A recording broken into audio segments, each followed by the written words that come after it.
You're listening to Thunderquack Podcast Network.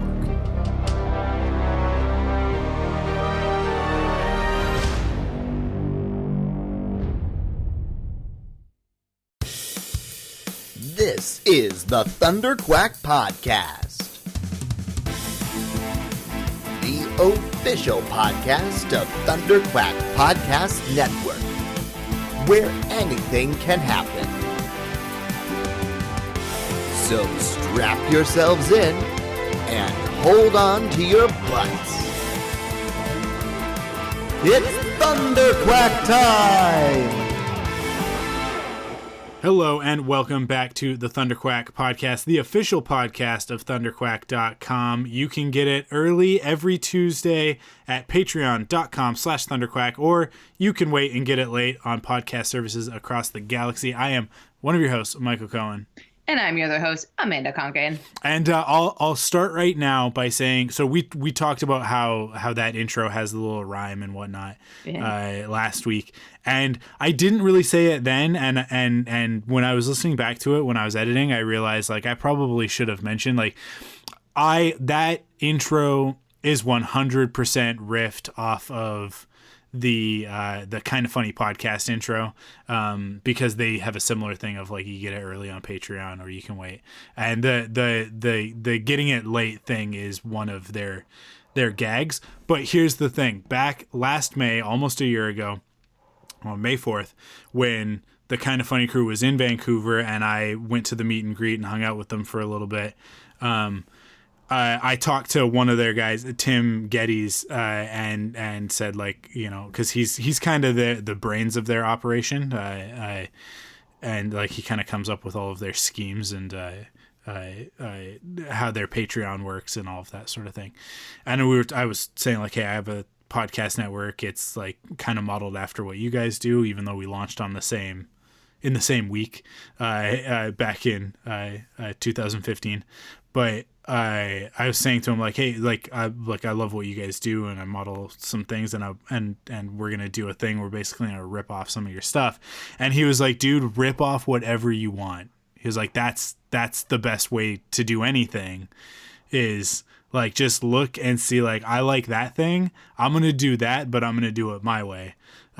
So like you've definitely given them credit before though, because I do remember you talking about that. So But yeah, so anytime that I am ripping something off of Kind of Funny, I am doing it with the express verbal consent of Tim Geddes from Kind of Funny, and he basically said, yeah, go for it.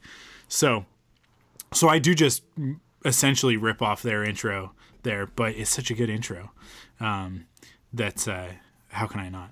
But we are on week 2 of quarantine in this house of self-isolation. You're going into your official week 1, right? You're working official from week home? 1, yeah. And I failed miserably by running out of milk this morning. Like I'd been in since Friday, because I was getting the whole team set up to work from home this week. So I've been walking, and I mean I work 2 blocks away, so like I've just been walking to work. I have my own office and then coming back. So I'm like, it's not like I've been interacting with a ton of people, but there's people that are still there that couldn't be set up. So as production, I stayed there to help them get set up. But now officially, as of Monday, we're hoping nobody will go back in the office, and I've got all my stuff set up. So I also was like just making sure that I'm set up with like food and things like that. And then I'm going to have to make coffee all this week, and not having milk is not a thing that I can do. So, and it only happened because yesterday I was like, I can't have any more screen time. I'm going to make some cupcakes. So I made cupcakes, but I made like white cupcakes, and they like are either like milk or water, and when you use milk it's just so much better. But like I only buy myself like a small thing of milk because I'm just one person, and so but then a cup of that it takes a lot. So anyways, suffice to say, I ran out of milk today, and I was debating all day about what I was going to do about it. And then so I signed up for Spud for grocery delivery, but no grocery delivery is happening within the next week in Vancouver because everything is booked up. But I ordered it for like next Monday. So like I went through and I got my groceries for next Monday. And then by the time like the day is kind of winding down, I was like, you know what? I have to go get a couple things. Like I'm also but I ran to the store and they were like closing their doors. And like I had even Googled it, but they had just changed their hours. But it was kind of like I ran in, nobody was there. I grabbed some milk, I grabbed some chicken, and then I checked out. And so I was like, I really didn't really like talk to that many people or touch anybody, which was it was like if I had to, it was like because normally under normal circumstances you just walk around the grocery store touching humans. I do. Yeah. You know it. But like no, like I didn't like get produce or like I wasn't like touching stuff. So yeah.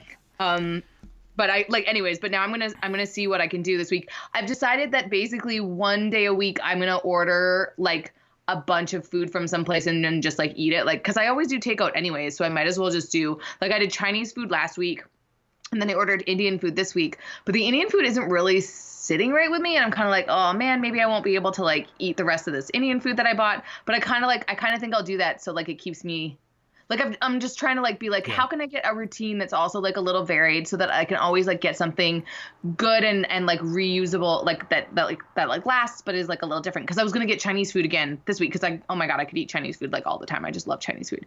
So, but you know, like Americanized Chinese food is not like real good Chinese food, but I don't know.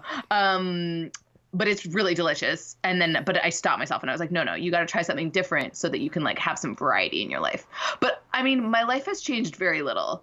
I usually stay at home and don't do much. So like really all it is me now just not going out. Like, cause I'll just like go out for like walks or, I mean, I won't even do that. No, I don't even know what I do. Honestly, weekends I stay in anyways. So it's just the difference is now I'm not going to be going to work kind of.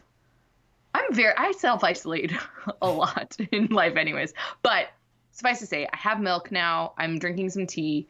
I've decided that I'm only going to drink Monday through Saturday. So I'm not allowed to drink on Sundays because otherwise like because I just like drink coffee in the morning and then I switch to wine and I need to stop doing that. So anyways, I actually think I'll come out of this a much healthier person than I was previously. I think I think a lot of people are reevaluating stuff right now and sort of looking at their lives and going like, okay, like because when you have to put yourself under the microscope like we all do right now, having to really like look at our habits and our lifestyles and what we're spending money on and where we're going and interacting with people and all that sort of thing, you start to evaluate good and bad, right? You start to do the pros and cons and really sort of weighing like, okay, I can't do these things. Do I miss them? Yes or no, right? It's like the spark joy thing with decluttering your house, which I'm not very good at. Amanda can attest to that. My house is very cluttered. There's a lot of stuff, but a lot of it, almost all of it, sparks joy for me, and then the other half of it sparks joy for Crystal. So, or the compounding. Kids. Fair. So it's really hard to really get rid of anything, but in our lives, like there's also activities and places and things that we do that I think we can evaluate the same way, and we're being forced to under these circumstances, right? Yeah. And looking at like what are your habits, your shopping habits, and going to the grocery store 2 or 3 times a week and picking things up, and how often I go to the grocery store for, oh, hey, we need to get a protein and, whatever pantry staples, right? Get some pasta, get some tomato sauce, whatever. And then fresh fruits and vegetables. And how often do I come home with like, oh man, there's this rad new cereal it's got extra flavor blasts on it. So I'm going to try that. So there's an extra $3 for sugar. And, this soda that I don't normally buy is on sale, but I've been good this week. I'll treat myself. I'm going to get that too. And I'm going to get a chocolate bar. And I'm going to get candy for Crystal as well. And I'm going to do this and that. And come home and it's like I've spent $50 more than I wanted to on nothing of any consequence or actual like nutritional value. Right? Dude, I eat out almost every day. Yeah. And I have a very like European style of dinner where like I usually often just buy whatever I'm going to eat on my way home. Cause like literally like, again, my work is 2 blocks away, but between my work and here, there is a grocery store. So like I always just grab like bread and cheese or whatever it is I want to eat. But I also go grocery shopping at least once every 2 weeks and buy like $200 worth of groceries. Yeah. And then usually what happens is they sit in my fridge and then go bad. Yeah. And it's just like this terrible. So anyway, so I really do believe that this is going to make me come out a better person, because I've also cooked more in the last 2 weeks than I've ever cooked. And it's just like, it's just that I choose not to do it. So it's kind of nice to like be evaluating stuff. Also, I got a 6-day streak on Duolingo because I've signed up to go back and read, because my Korean got super rusty. And then I don't know. So, but I'm gonna like try and do these things that I'm like, oh my God, all it takes is like 5 minutes a day to just become a better person in like different ways. Yeah. Right? I don't know. Yeah. And I do think like we just signed up for a company that provides like local meat from local farms sort of within an hour or two of where we live. So that's good. That's better for the environment. That's awesome. What is that called? True Local is the one that we're like... giving a try. There's another one in Vancouver called Meet Me that we've looked at previously, but their stock is like non-existent at the moment for obvious reasons. So if we like True Local, we'll stick with it. If not, maybe we'll try and get in with Meet Me and get some stuff as well. But yeah, it's nice. We've done like the meal prep boxes. We did 2 different kinds. We did HelloFresh, and then, man, what was the other one? I don't remember what the other one was, but we tried those. I'm such a picky eater though, so it really didn't work for us. And I found like when they're like, oh, you get 2 portions, they mean it. You get 2 portions, like as if you were going to a restaurant. Right. Like this is one meal with maybe a little bit of leftover for 2 people, and that's just not the way that I like to cook. I like to make something and then have extras. Yeah. This has a lot of meat in it. True Local? Yeah. Yeah. Is it? Are you supposed to freeze it when you get it? Because I would not go through this much meat in a week. I think it comes frozen. Oh, okay. And so we've signed up to get it every 3 weeks, and we'll see how that goes. And if it's too much meat for 3 weeks, then we'll reduce it to 4. Or if we find we're running out, then we'll increase it to 2 every 2 weeks. But yeah, I mean, like we got ground beef, chicken breast, bacon bits, a turkey breast, and a pork tenderloin, and I'm like, this all sounds really good. This sounds like a few weeks worth of good eating, because I can put that ground beef into spaghetti, and yeah, I'm excited about it, because it means that like I like that there's a good portion of my life that is spent hopping in the car to drive 5 minutes away and then spend half an hour walking around a grocery store and spending more money than I should have, and coming home with stuff that's not good for me and that we don't need. And this is like, honestly, I mean, and we talked about it last week. I feel like now, like these Thunderquack podcasts are going to start with a little bit of Corona chat. We just can't not. No. But I think I like doing the positive stuff, because I do think what you're talking about is right. Like, it's going to change the way that people, like, I've been meaning to do a box or ordered groceries for a really long time. Yeah. And the fact that this is now just forcing me to think ahead and be like, what do I want to eat? And how do I plan my meals? And it's just like, just that little bit of foresight is like, why would I stop doing that? So, oh my God, I only put like 4 things in here and already the box is full. There you go. Okay. This is, wow. Interesting. But yeah, I just think like when you look at I tweeted it last week, and I think I might have mentioned it, that this idea of I guess I tweeted it more than a week ago, but the idea that with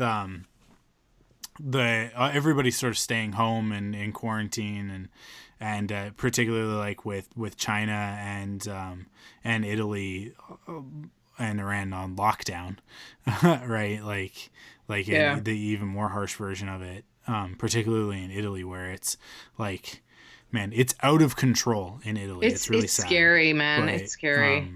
yeah, I don't know if their economy is going to be able to really weather that, but so it's a lot of people dead. But People one are of talking. one of the things that everybody is sort of like tweeting and posting pictures of is in Venice, the canals are like crystal clear. Which they haven't been basically in recorded history. Like it's always one of those things of like, oh, go see the beautiful river city of Venice, right? And then people are like, yeah, but actually it's pretty gross. Yeah. I don't know if I have faith that it'll stay like that. I don't think that it'll stay like that, but it's definitely an indicator that we're doing something wrong. Yeah, well. Right? I mean, And I really hope that it's a wake up call for a lot of people that like, hey, the world kind of needs to change after this. And dude, Crystal said, I was talking to her about it, and she goes, this is probably not okay to say. It's kind of a weird thing to say, but I think maybe Thanos had the right idea. And I was like, you are incredible. But it's like, true. Don't tell that to a lot of people. But then I said it on a podcast. But it is a thing where it's like the things that we just do that are creature comforts are the things that are causing the world to burn. Yeah. Like, it's not the things we need, it's the things we want. And I will say, my mom is just itching to get on a plane and go somewhere. And so it's like, I imagine that when this is all said and done, it might be worse because people are just going to like explode. There's going to be there will be a burst effect of like the second that, I said to Crystal this morning, I was like, you know what? Like, because we were talking about, there are some people that are recommending like don't even get takeout food or like delivery food because it's like you're risking contamination. It's like, okay, but you can't just completely cut yourself off from the world. We don't. And I get it delivered, and then I wash my hands, and then I don't really touch the plastic, and then I take it out, and it's delicious. Yeah. But and I think it's really important to remember that we're not trying to the goal of social distancing and self-isolation isn't we're going to stop this. It's we're going to slow it down and flatten the curve, right? Yeah. So I actually on my Facebook I posted this great GIF that really, really did a good job of illustrating exactly why social distancing is so important. And it showed basically like a flow chart of like one interacting with two, and then each one of those interacting with another two. So it's the exponential growth factor, right? Of like 1 to 2 to 4 to, just building and building and building. And it shows that, and then it shows the one, and then when it goes to the next stage of 2, it's like, okay, one of them got infected, but the other one stayed home from work. Right. Yeah. And so it's like, 2 more people after that weren't infected, and then 4 more people after that weren't infected, and then like further on down the road from the infection line, it's like, well, this person didn't go to that convention because they were self-isolating or social distancing, or and it kind of showed the incredible effect that can have of like, okay, so most of these people aren't getting infected when they would have, right? And that's what we're trying to do. It's because it's not to stop it entirely. It's like the quarantine thing doesn't work, and that's not how we're going to kill it. We're going to social distance it, flatten the curve, get a vaccine, and then just stay safe. And not overwhelm the medical system, right? So like that's the key is that for you and I, probably not that big of a deal. I have a little bit of a concern with Cassie because she's so young, but she's There's also stuff coming up now actually that like people in their 30s are dying pretty regularly. So well, there is, and I. But like, a lot of the people our age that have contracted it maybe haven't even noticed symptoms, right? Mm-hmm. It's again, that's one of the problems. Is that people are out there in the world kind of doing their thing, not realizing that they have it. Idris Elba was asymptomatic when he was confirmed to have it. So, like that's one of the biggest dangers with this. but the problem is the number of people with complications that are going to have to go to the hospital, and then the hospital system being overwhelmed, which again is exactly what we're seeing in Italy. It's what happened in China, and China had to build all of these temporary hospitals. But the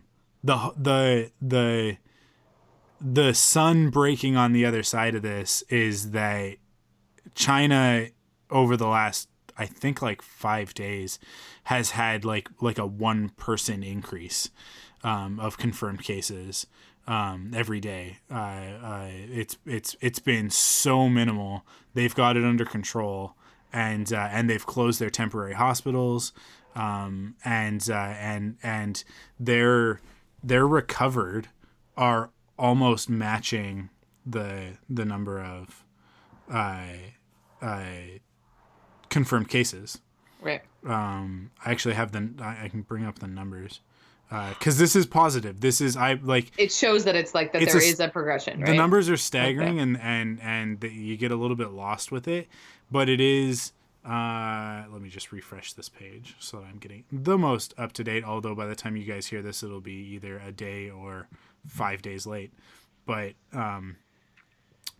podcasts are a weird little time capsule. Yeah. Because even though you're listening to it live and or as new as you can get it, it could still be out of date. Anyway, okay, so 81,098. There were 38 confirmed cases in the last. I think it's the last 24 hours is what this chart is, but even still, 38 cases as opposed to the thousands of cases that other places are seeing, but 81,098 confirmed cases, 72,704 recovered. So obviously, like, they are through the worst of it. And coming out the other side, and that's really great. The U.S. has rocketed up to third highest number of confirmed cases. They went up 7,686 in the last day, but which is a lot. But there's going to be a moment where we're going to see. We saw this in China and in Italy, where before social distancing starts, it's about a 10-day lag of the confirmed cases coming in, and it's going to be a spike before the drop off. And that's what we're seeing right now in the United States. The other thing to remember is, compared to other countries, the United States has so many people, and that was the same with China, right? There are just so many people in these countries. And compared to Canada, it's like, it's always, I always have to remind myself just how few people are in Canada when we compare it to the United States and even to parts of Europe, like sort of per capita, like for square footage, right? We have so much space and so few so many people have gone to Saskatchewan that I know. Yeah. They're just running and hiding with their families. Yeah. And infecting them. But that's all right. It's okay, because it's all like we need to distribute it a little bit so that it's not all Vancouver and Toronto. But yeah, it does, man, a week in, it feels like March has been the longest year ever. Yeah. You have kids. So I saw this like post where it was like, it's like, oh man, people quarantining without kids, you don't know how lucky you are. And then the post afterwards, like, no, we fully understand how lucky we are. Some may say it's why we chose not to have children. Yeah. Because children are a lot of work. Yeah. So I just, even chatting with you and Crystal today, was so funny. Like, it just seems like chaos. And I don't know how you're holding up. How are you, Mike? Oh, this is me checking in with you. Awful. You guys, awful. No. If you want the honest truth, not good. Not good. No. Work is super stressful. Because one main segment of our audience with the company that I work for is oil and gas, and the oil and gas industry is imploding. Right. The oil and gas industry was on a downturn anyways, so we were headed for sort of rough waters as of like last November, I want to say. Mm-hmm. It was sort of in the offing of like, hey, we're gonna have to tighten the belt, stuff's gonna happen. And we have seen that. We've seen layoffs and stuff like that in the company, and it's been chaotic. And then all of this happens, and the oil and gas industry is just not doing well. And then the other segment that we serve is mining, and mining also is not going to be doing well because a lot of places are shutting down production, and there have been some even confirmed deaths and stuff on mine sites as a result. Because you can imagine a respiratory illness in those conditions is not a good mix. So, like it's stressful. It's really stressful for the higher ups. We just came out of, like I said, like a series of it was right sizing layoffs, right? Like I sound like a corporate shill when I say stuff like that. But I do think that the decisions that were made for the right reasons. Didn't necessarily agree with all of the personnel decisions, but that's because, we're always biased. I think that my friends were doing a really good job and that we should have found other things for them to do. But at the end of the day, business is business, and it seemed like the right stuff, but it's still stressful, right? Yeah. They're hard decisions to make, and it's hard to see people go. And then going into this, it's like, it was kind of like the message was like, okay, we've tightened the belt. We've right-sized the business. We've really crunched these numbers, and we think going into 2020 that this is going to put us in a really strong position for success. And everybody's like, okay, cool. So let's just like all kind of heads down, double your efforts. Let's have a good 2020. And then a month later, this happens.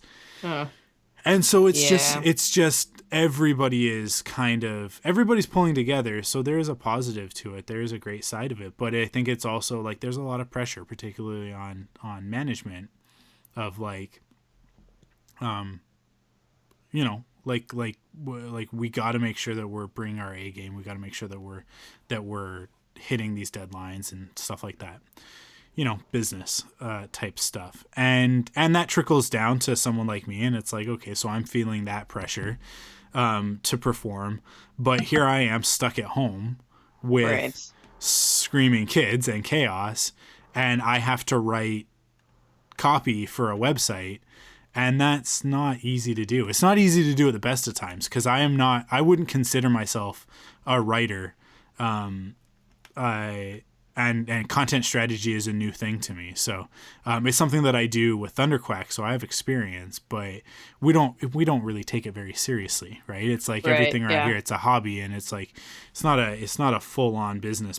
So I kind of have dabbled in it, but now I'm doing it for like the last 6 months as my job, and so I don't know, I'm getting better at it every day, but it is a skill that I'm developing. So it's hard. It's really hard. It's not like design. Like you asked me to design a brochure. It's like, whatever, I can design a brochure. But I took this challenge on because I wanted to expand my skill set, and design was getting boring. So I did that. And now we're in this situation, and it's like, you have to write this content and crank it out. We got to get this done. And that the stress does not make writer's block easier. And especially not when the subject matter is highly technical, like it is in the mining and oil and gas industries, right? Like it's and stuff that like I am not technically versed in, so I have to do a lot of research when I'm writing, and I have to do a lot of fact checking and make sure that I'm not just writing nonsense, or worse, just like buzzwords, right? Right. So that's all like it's stressful. And then on top of it, you add on the fact that like I am responsible for these 2 kids. And I mean, like, Crystal can handle herself, but I am also responsible for her in the same way that she's responsible for me. And that's an added thing of like, when Cassie is sleeping in my arms napping and I look down at her stupid, adorable little face, it's hard to hold it together sometimes, because it's like, Jesus, I am responsible for your life during a global pandemic. it's not easy. Like anybody who's like, yeah, I'm good, we're managing, we're getting through, they're probably lying to you. They're putting on a good show, a strong face to kind of power through it, and maybe they have to convince themselves to a certain degree, but which I totally support and understand. But at the same time, it's like, I don't know. I know who's listening to this podcast and the people who really care. So I would be honest with you guys. Like, it's not easy. And at about 3:00 every day for the last 5 days, it hits me. Like, the exhaustion of dealing with kids all day and trying to get work done and all of that. But then also just like the stress hits like a break point, right? Of like the cup runs over at about 3:00 every day, which is under normal circumstances, 3:00 is I think the time for a lot of people when it is. That's when you tired, like get that right? half-hour energy or whatever it is that you Yeah, need. exactly. So, So it's just that much harder to deal with right now. But I mean, like I say all that and thankfully, like I have a good support system, both through my wife and outlets like this, and a lot of friends and family. Even if they can't be around, they are around. And the other part of it is just knowing that, you know, it's not just us. We're not alone. Everybody is dealing with this together, and reminding yourself that everybody is in this together. So if you are following me on Twitter, you've probably noticed there are 2 times in the day, around 3 or 4 o'clock, when I'll, you know, post some angsty, hopeful something or other, and around midnight to 1 o'clock in the morning when I should be sleeping. Which isn't contributing to my mental health. I need to be better about getting in bed. But like sort of at those 2 times, I'm posting very junior high live journal type posts on Twitter. But it's an outlet. It's just sometimes you just have to get the feelings out and express them and it helps. Yeah, I'm it becoming does. much more active on Twitter now because I noticed that. I was actually going to tweet that of like, hey, anybody else notice that Amanda's awake? I know. She's around. I'm doing stuff, man. Yeah. But like, it is. I can't imagine because I am just all by myself. Yeah.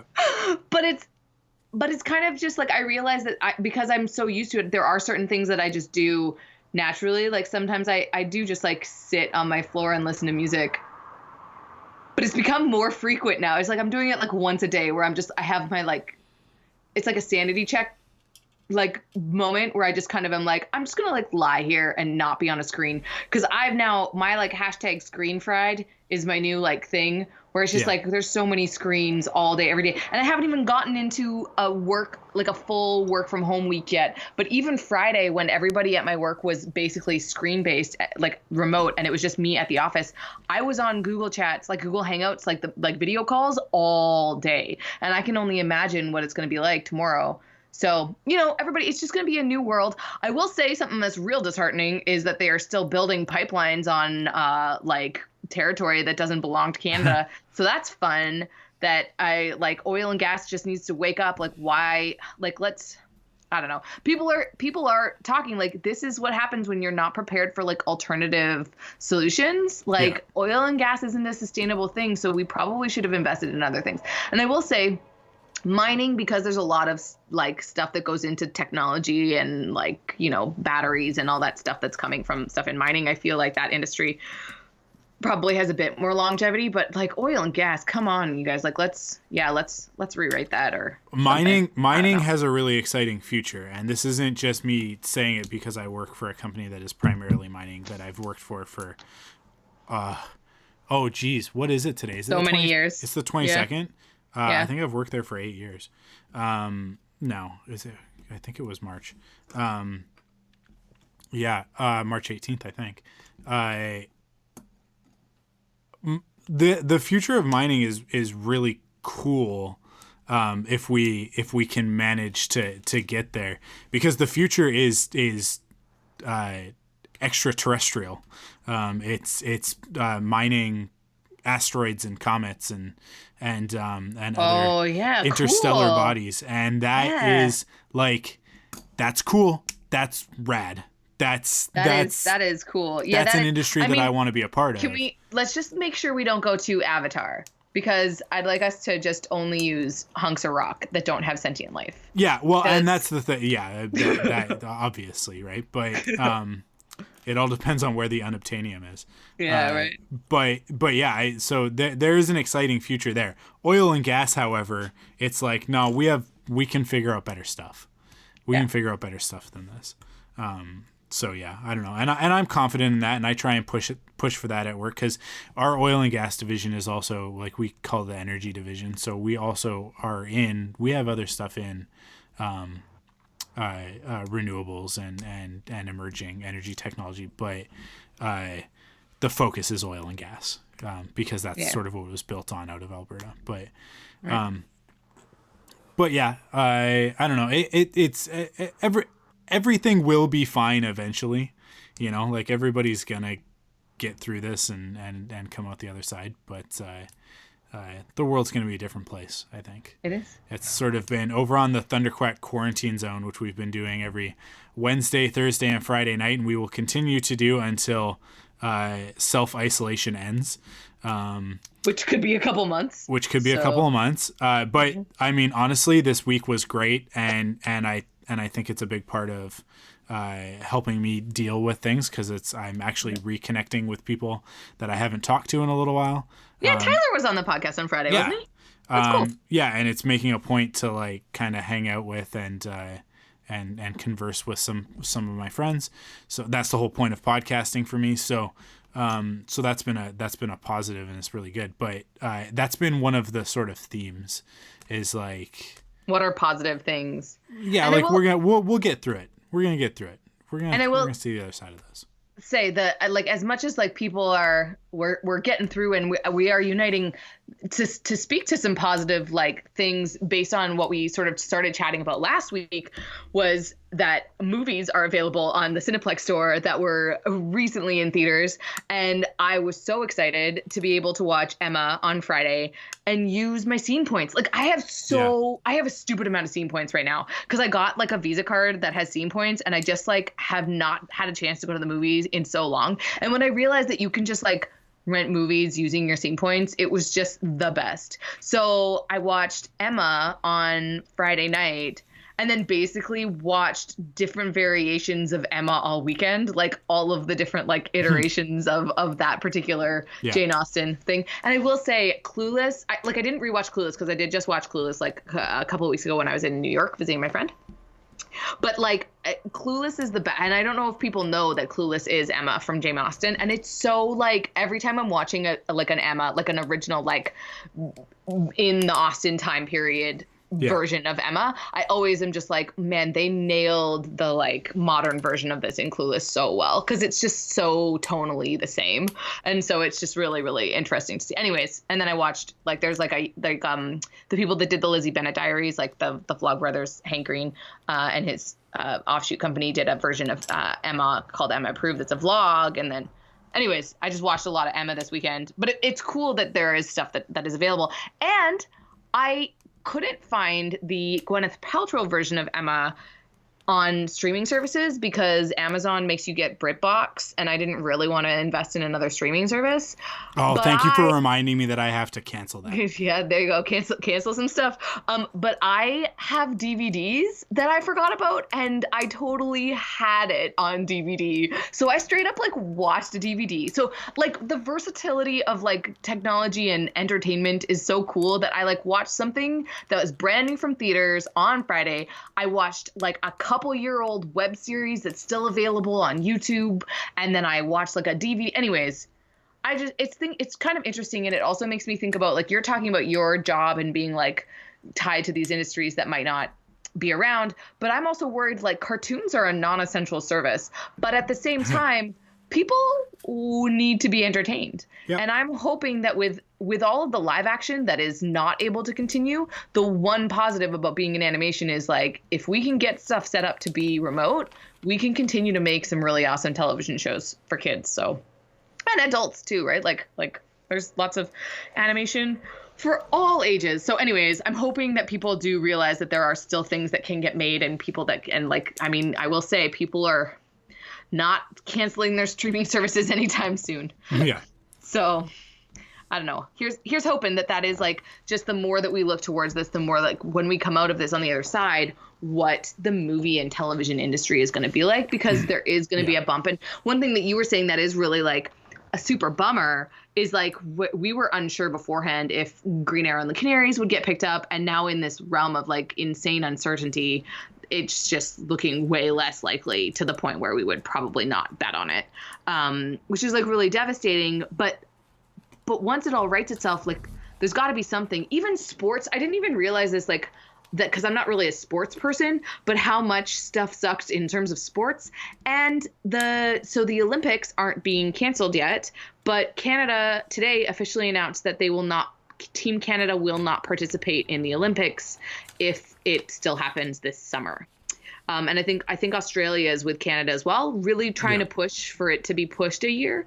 Don't know if that's actually going to happen, but I am like, there are some like sacrifices that are being made in these entertainment-based industries that are like having a significant impact on people's lives. But you also sort of are looking for the like hoping that once everything comes back around, that, I mean, the landscape is going to be different, but hopefully it's going to be it's going to be just interesting. I'm just really excited to see what entertainment is like after we get through this. And so on Facebook today, so listening, like, from the podcast last week, talking about how, like, I really want to do online art, or like looking to see like what people are gonna be like making remotely, which is so cool. And then, so Kirsten, is that how you say her name? Kirsten, shared with me, a Philharmonic, what is it? I think it's like a Rotterdam or something, doing like an orchestral, Rotterdam's Philharmonic did this like great, all of the individual musicians coming together from their homes to do just this beautiful, I mean, it's the really famous thing that I don't know what it's called. So, but it's like nice. It's, I don't know. It's like, here, hang on 2 seconds. I'll like play it, because people know what it is as soon as you like hear the opening of it. So I like, it's this. Dun, dun, dun, dun. Right? That one. Okay. Anyways, it's beautiful. And it's just like, it like almost made me cry when I was watching it and being like, yeah, people are coming together and people are making art. And the things that I'm reading, right, is this idea that people are worried about socialism, and like, if people just like are told that they can't do anything, but people are sitting around and just want to do stuff and want to contribute to humanity and want to make the world a better place. And I do think that there is more of that than there is of people that are bitter or resentful or angry right now. Yeah. I mean, there is a lot of that, but I think that the hope is, I mean, at the end of the day, right, that's the whole thing, is like, what makes humans worth the sacrifice? And the answer is always love, right? Like that love is stronger than hate, and that hope is greater than despair, and that we as a species will continue even if the world is against us. So I just think that there's something really beautiful in that. So cool. You know what? Let's take that opportunity to break for some ads. And we'll be back with a topic from our Patreon supporters. Okay, so we're gonna try something a little bit different now this week with the format. So basically, the back half of, well, not the back half, but the end of the episode is gonna be our Patreon supporter topic. And before we get into that, we'll just give our quick shout out to our Patreon producers, Brian Murowski and Jason J. Samuel over there on patreon.com/thunderquack. They both pledge at the $20 level and get their Patreon producer shout out there. So thank you to the two of you in particular for helping produce this episode, but thank you to everybody who helps us out over at patreon.com/thunderquack. You guys are all awesome. And man, when I look at the number, the amount of money over the last 5 years that you guys have pledged in total, I'm not going to say it out loud, but it's a big number. And I always kind of forget, and then I'll be clicking through Patreon and be like, "Oh yeah, that's right." You Thanks guys are for awesome. being awesome. Yeah, your support has meant a lot, and continues to mean a lot. And just keep supporting us and other artists. I think that's kind of the through line from before the ad break. But let's get into a Patreon topic. I had it open and then I closed it. Dumb. This one's from Sherston. And she says, I don't know if this would work, if it can stay COVID unrelated, but a discussion about series you've slept on that you've then gone back and discovered. Because of things we don't want to discuss even more, my friend got me into Person of Interest, and oh my god, this show hits so many "this is good" buttons for me. Michael Emerson and Jim Caviezel and Taraji P. Henson are all brilliant. It's procedure-y, but not too procedure-y. It's got good twists and turns. The main characters are extremely shippable.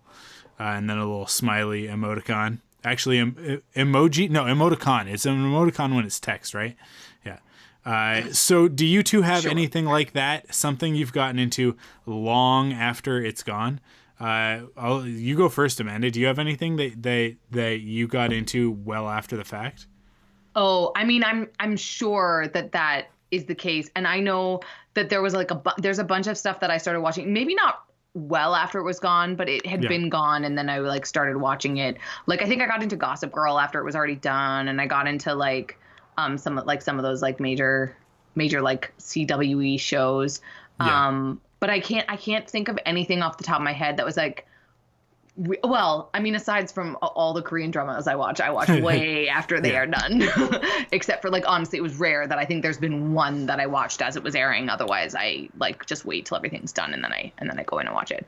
But you tell me something that you have, and then I'll try to think of it in my head and like see what I can come up with. Probably the biggest one that comes to mind for me is probably Veronica Mars. I didn't start watching that until long after. Well, I guess maybe not that long, but maybe like a year or so after it was sort of done. And it was one of those things where like it would occasionally pop up on the CW. Because I think the third and final season was on the CW. It was kind of like right at that beginning of the move over from it being WB to being CW, and which is one of the things that I think eventually caught up to it, right? Like that one of the reasons why it did get canceled. Right. But I think we had watched. I think for some reason Crystal and I watched one episode randomly, like somewhere in the middle of the series, and I was like, this series seems kind of cool, and I went and this is back in the day of this tells you how long ago it was. Up here it was a company called HMV that right. Yep. You'd be walking through the HMV just looking at the DVD box sets and seeing what's on sale and what's what, and I think that we were picking something else up, and season 1 of Veronica Mars was like 2 for $20 sort of thing. Right. And I was like, okay, cool. Like we'll give this a try. I mean, like I was instantly hooked on that show, and then immediately went and got season 2 and 3 as soon as I could. And Crystal and I got through that series pretty quick. And it's one of our favorites, and that movie really just ruined it for me. Boy, oh boy, did that Kickstarter movie just. It didn't ruin it for me, but it wasn't maybe the best. The whole Logan of all of it, it's just. I love Logan though; he's my favorite. So this will tell you how important Veronica Mars is to Crystal and I.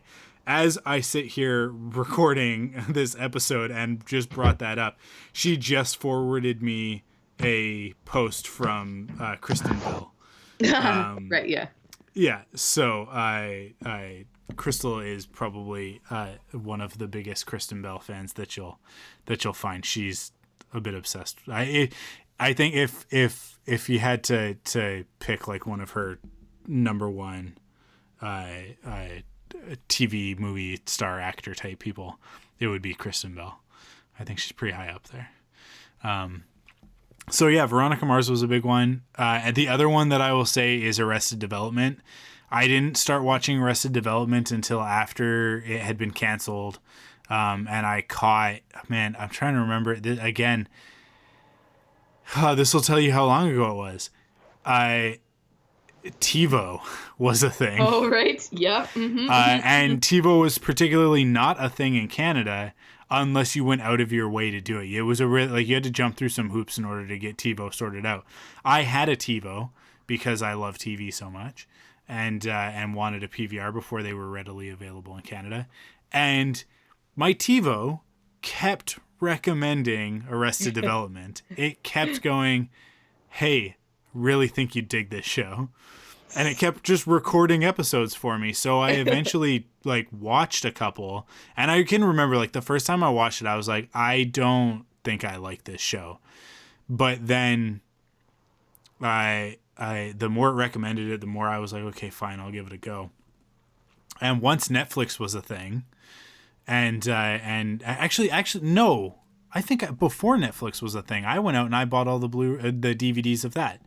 And I have all 3 seasons on DVD, so of the original 3 seasons, and then Netflix did the whole we're gonna make a 4th season, yeah, and brought it back. And again, similar to Veronica Mars, season 4 and 5 of Arrested Development, not the greatest. Maybe the show would have been kind of better off if we just kind of left it where it was, but regardless, I love that show. Arrested Development's so great. It really is. Those first 2 seasons in particular are just some of the greatest comedy television of all time. People just really missed out on that whole thing. But those are I think are probably the 2 biggest ones for me. I didn't watch Stranger Things for a full year after it came out.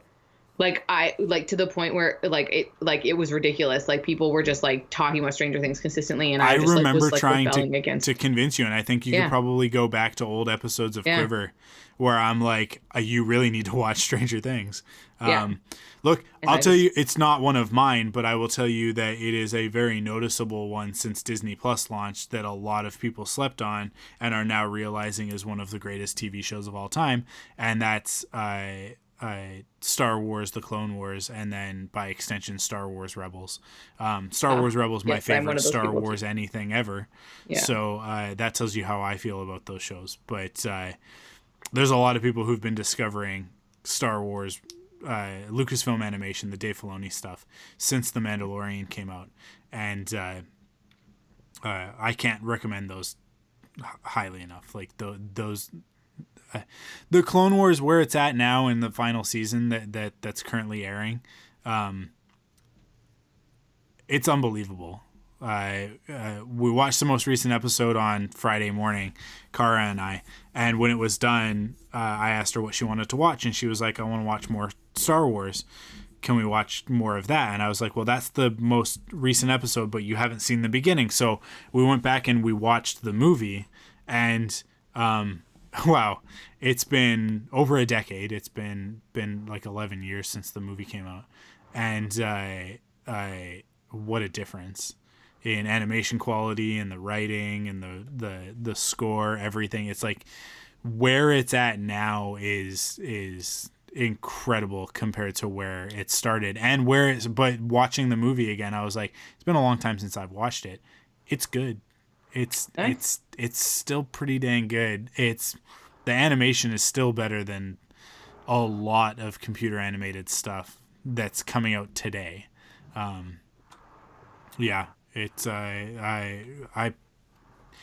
You really need to watch Clone Wars and Star Wars Rebels. I know. I started it. You really need to.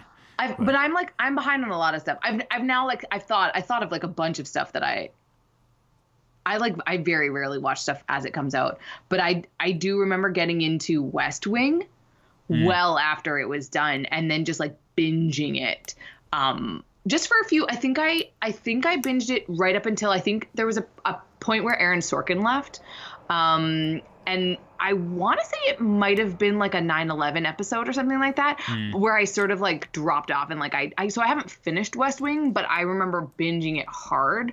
And I also remember in my early 20s watching Frasier, like catching up on like, because I never watched Frasier as a kid, but my mom always watched Frasier, and I was like, this show seems so terrible and boring. But then as a adult, it was funny because it became like relevant to my life. I never watched Friends or Seinfeld when they were on. Oh man, I did. Oh man, like religiously I watched Friends, not Seinfeld. I've never watched Seinfeld, and I don't think I ever will. It's terrible. It's not my humor. Sorry. I know that Seinfeld is good objectively, but it's not my jam. But Friends, man, I remember my grandma taped for me the 100th episode of Friends, which is the one where Phoebe has her babies. And so it was one of the only episodes of Friends I had on VHS, and I watched it so many times. To this day, I could probably just like recite that version, that episode. Like I loved, but I get like obsessed with television, and that hasn't gone away since I was a young child. And like in the same way, like right where I spent that summer just watching Star Wars over and over and over again, I did the same thing for Friends. Like I just got like so obsessed with the show. Yeah. But oh man, I got so obsessed with so many things as a kid, like Roswell constantly I watched. And anyways, but yes, there's a lot of things that I watched afterwards. Oh, House, I think also I got really into after it was already done. And luckily, I got into Lucifer right after it got canceled. I like started watching Lucifer, and I was like, oh, this show is so good. And like while I was binging it, they announced that it was coming back on Netflix was saving it. And I was like, oh man, that's so convenient. So I was like really pleased. So it's good. I don't know. Those are like some of mine. I'm sure I could talk about a million other things. I just love TV so much. There's so much that I've like. Binged. I'm sure that there's more. But I mean, like you recommended Friday Night Lights for me. Like I still have Friday Night Lights. That's That's another one. That's another one that I didn't. Yeah. We bought that on DVD. Mm-hmm. I'm going to give a recommendation. This is not a show that I slept on. It's a show that I watched when it was airing, as soon as we got it in Canada. It's a show called Mission Hill. It's animated. It was created by Bill Oakley and Josh Weinstein. Yeah. Is that right? I think that's right. Sure. But they were from The Simpsons, and they left The Simpsons to go do this show. And it famously got only really kind of half a season. It is my favorite animated sitcom. Mission Hill is incredible, and my friend Andrew just sent me a YouTube. He just posted a YouTube clip from the show to my Facebook wall. And wall, are they walls anymore? Did I just date myself? Yeah, Am I so Facebook old? wall. Timeline. He just sent me it on Facebook. Facebook, stop trying to make timeline happen. It's not going to happen. There's a great scene. Andy is the main character, and he's a cartoonist. And nobody gets his cartoons because they're really kind of like weird and esoteric. And he's got a cartoon that's specific. I'm going to explain a visual gag on a podcast, but it's so great. It's the comic is a woman at a deli counter, and she's pointing at a piece of meat, and the butcher's behind the counter, and she's saying, the caption is, "That's so Kafka-esque." And the joke is people misusing terms like Kafka-esque, right? Like grad students who just want to sound smart. Right, so he's very anti-establishment, So there's a lot. He's in terms of like that post-secondary institution, we have a lot in common.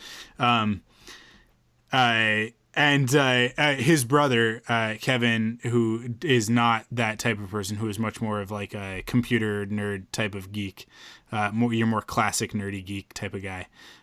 He said he recommends or suggests the alternative caption, please, ma'am, no meat touching.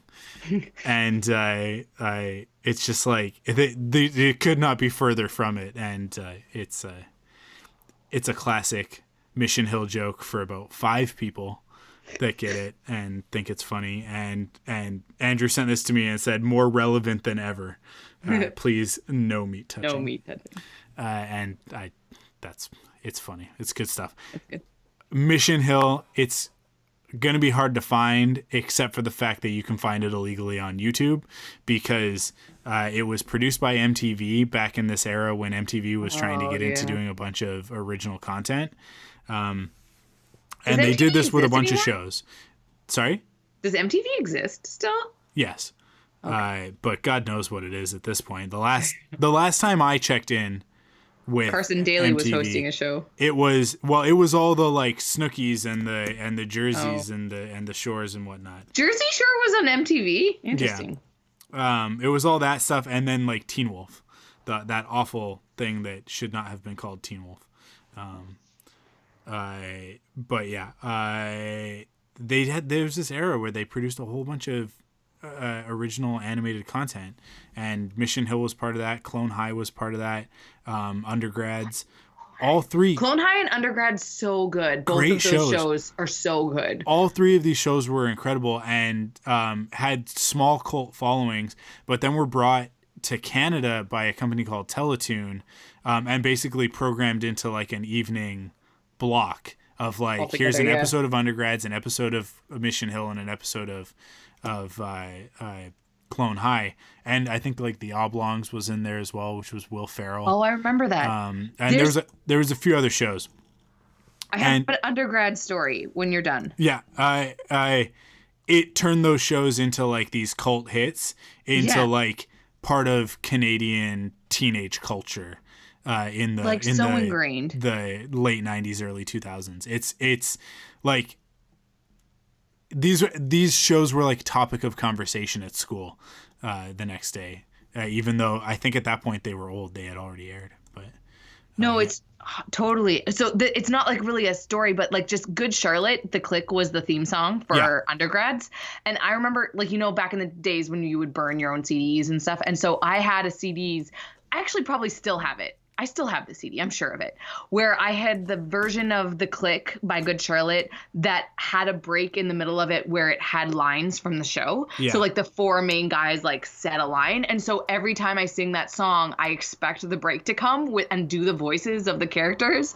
And it's just like, it just was such a part of that era of my life that I like totally like, yeah, man, Undergrads. So fun. Yeah. I'm going to listen to this song when we get off the podcast, because now it's like in my head. You know what? All 3 of those shows, like if you want a time capsule to the year 2001, I think, 2001, 2002, 2003, like that's your key. Just watch those 3 shows in the OC and you're set. You are set. I remember the line. It was like, I think Cal was the stupid one, and the line in the middle of the song was, "Isn't it weird how different hands look when you're naked?" Yeah. And it was just, I love Undergrads. There is a line from Undergrads that I still use to this day. So at one point, somebody asks Cal, what is it? What do they say? It's like, it's weird, and Cal, who is an idiot, answers, when a fly flies up your nose, and then when you blow your nose, you have flies in your boogers. And it's like, so if somebody goes like, you know what's weird, I'll be like, yeah, and then I'll say that, and then they'll be like, what? They just like don't get it. Like, never mind. You clearly weren't watching Teletoon. Like answer like random things. Like I really, really one day would like somebody to compliment my glasses just so I can say, "They're not for sale," because it's the best line from the IT Crowd ever. Oh man, okay. That's another show. Oh, there you go. So good. There's so many shows. The IT Crowd, which is on Netflix, watch it. If you haven't watched the IT Crowd, I don't know. Oh man, I don't know what's wrong with you. What are you doing with your life? This has made me think and reminisce back to like 2 really interesting things. I have a garbage memory, but I very distinctly remember the first episode I ever watched of Lost and the first episode I ever watched of Doctor Who, because I watched them totally not as I was supposed to. Like I watched them as they were airing, like they just like were on, and I watched them before I knew what those shows were. And they're both weird shows to come in the middle of, but particularly for people who have watched Lost, my first episode of Lost was the episode where Desmond is time skipping, and it's the Not Penny's Boat episode. That is my first episode that I ever watched of Lost, and it totally was like, because time travel is my jam, it wound up being like, oh, I'm gonna watch the show. And then I was sorely disappointed that the whole show wasn't actually about that much time travel. But that was my first ever episode of that. And then my first episode ever of Doctor Who was the werewolf episode. And so it was right in the middle of the Tennant season. So the Tennant and Rose season. And it's actually like a really good standalone episode that doesn't have too much time travel in it. So like I remember watching that and just completely forgetting about it. Like it wasn't even like a thing on my radar. But I remember then watching through Doctor Who when I got really into it, and then getting to that episode and being like, oh man, I've seen this episode before. But it just like hadn't like sunk in totally as like a thing that I had watched. Anyways, I just like think that that's really cool that I have some memories that I actually remember about television, because otherwise I don't really remember stuff that clearly, but those two memories of my TV watching experience are like really clear in my brain. So I think that's some interesting little tidbits for you about my television watching experience. Yeah, man, we could go on all night, but it's getting late, so I'm gonna cap it there. That was a good topic. Thank you so much for that one, Sherston. I was like, okay, we started, and I was like, okay, this is maybe not gonna go on for as long as I thought. And then, thankfully, Andrew sent me that Mission Hill thing, and we kept going. But, yeah, man. Thank you everybody who is listening and who's been joining us, whether it's live or after the fact, for the Thunderquack Quarantine Zone stuff. We'll be back on Wednesday night for that. If you're hearing this, if you're a Patreon supporter and you're hearing this, on Tuesday. Actually, you know what? I'm going to post this tomorrow. I'll post this on Monday night. You guys extra can get special it early podcast. Yeah. Oh my God. Did we not talk about the biggest like news that happened this week? Like Rosario Dawson thing? I talked about it with Tyler on Friday night. It's all good. It's good. And look, I know that Variety confirmed that she's playing Ahsoka Tano in season 2 of The Mandalorian. But until Star Wars announces it, until Lucasfilm or Disney announces it, it is still a rumor. Yeah, that's fair. But it would be a sweet rumor. I am on board. I am very excited. It would be pretty great. Very excited. Yeah, I'm definitely down. Like, I'm on board for her to play Ahsoka. I just don't want to get my hopes up. I think that's probably where I'm at. Yeah, and listen, you're going to hear all about it on the next episode of Rebel Cells, the Star Wars animation podcast, where that conversation belongs. So listen to Matt and I talk about it, because we're real Star Wars fans. And yeah, I'm making fun. I was gonna say you are a real Star Wars fan. It's okay. Very upsetting. I mean, like, you haven't watched the Clone Wars or Star Wars Rebels, but hey, you're a real Star Wars fan, I guess. Hey, I am gonna shame you on that. I won't shame you about anything else in your Star Wars fandom, but the fact that you haven't watched those shows. It's you can't be excited about Rosario Dawson playing Ahsoka because you have no frame of reference for the character. I have frame of reference for Ahsoka. Very loose frame of reference. Yes, it's true. I don't actually have You don't have. Yeah, you I'm need to aware watch. I'm aware of her. If you watch Clone Wars, I guarantee that you'll then like start watching Rebels as soon as you're done. Yeah. Fair. Cool. That's it for this week's episode of the Thunderquack podcast. Thank you guys for joining us. You can go to thunderquack.com to check out all the other great podcasts in the network, and follow us on social media on Facebook, Twitter, and Instagram. You can follow me on Facebook. Sorry, don't follow me on Facebook. Don't do that. It's awful. You can follow me on Twitter and Instagram at Arkwolf, ARKWULF. You can follow me as well. I'm on Twitter at akonkin, AKONKIN. You can add an 86 to that for Instagram. And I'm posting different content in both places, so it's pretty sweet. Awesome. I'm proud of myself. And if you like what you hear, you can support us in 3 ways. First, by going to your podcast service of choice and leaving a rating or recommendation, review, what have you, whatever the service you use calls it. because that lets other people know that the podcast is listenable. Great. Awesome. Your favorite? I don't know. That's for you to leave in the review. We have a lot of reviews on Quiver that are like, it's not often actually about Arrow, but the hosts are entertaining enough. So there you go. I like it. It's fair. So I do like that you recommended a podcast to somebody else too, where they were like, "What is the Double X Files about?" And you're like, "Well, it's about the X Files, but it's kind of also like in the same way that Quiver is about Arrow." Yeah. And they talk about other stuff. Exactly. It's just a reason to have a conversation. Do that.